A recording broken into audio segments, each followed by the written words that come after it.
What if I told you Jesus came to abolish religion? What if I told you voting Republican really wasn't his mission? What if I told you Republican doesn't automatically mean Christian, and just because you call some people blind doesn't automatically give you vision? I mean, if religion is so great, why has it started so many wars? Why does it build huge churches but fails to feed the poor? Tell single moms God doesn't love them if they've ever had a divorce, but in the Old Testament, God actually calls religious people whores. Religion might preach grace, but another thing they practice. Tend to ridicule God's people. They did it to John the Baptist. They can't fix their problems, and so they just mask it, not realizing religion's like spraying perfume on a casket. See, the problem with religion is it never gets to the core. It's just behavior modification, like a long list of chores. Like, let's dress up the outside, make it look nice and neat. But it's funny, that's what they used to do to mummies while the corpse rots underneath. Now, I ain't judging, I'm just saying, quit putting on a fake look. Because there's a problem if people only know that you're a Christian by your Facebook. I mean, in every other aspect of life, you know that logic's unworthy. It's like saying you play for the Lakers just because you bought a jersey. See, this was me too, but no one seemed to be on to me. Acting like a church kid while addicted to pornography. See, on Sunday I'd go to church, but Saturday getting faded, acting if I was simply created to just have sex and get wasted. See, I spent my whole life building this facade of neatness, but now that I know Jesus, I boast in my weakness. Because if grace is water, then the church should be an ocean. It's not a museum for good people, it's a hospital for the broken. Which means I don't have to hide my failure, I don't have to hide my sin.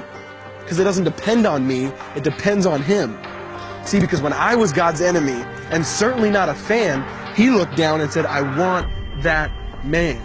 Which is why Jesus hated religion, and for it He called them fools. Don't you see so much better than just following some rules?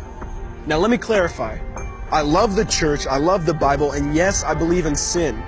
But if Jesus came to your church, would they actually let Him in? See, remember He was called a glutton and a drunkard by religious men. But the Son of God never supports self-righteousness, not now, not then. Now back to the point, one thing is vital to mention. How Jesus and religion are on opposite spectrums. See, one's the work of God, but one's a man-made invention. See, one is the cure, but the other's the infection. See, because religion says do, Jesus says done. Religion says slave, Jesus says son. Religion puts you in bondage, while Jesus sets you free. Religion makes you blind, but Jesus makes you see. And that's why religion and Jesus are two different clans. Religion is man searching for God. Christianity is God searching for man. Which is why salvation is freely mine, and forgiveness is my own. Not based on my merits, but Jesus' obedience alone.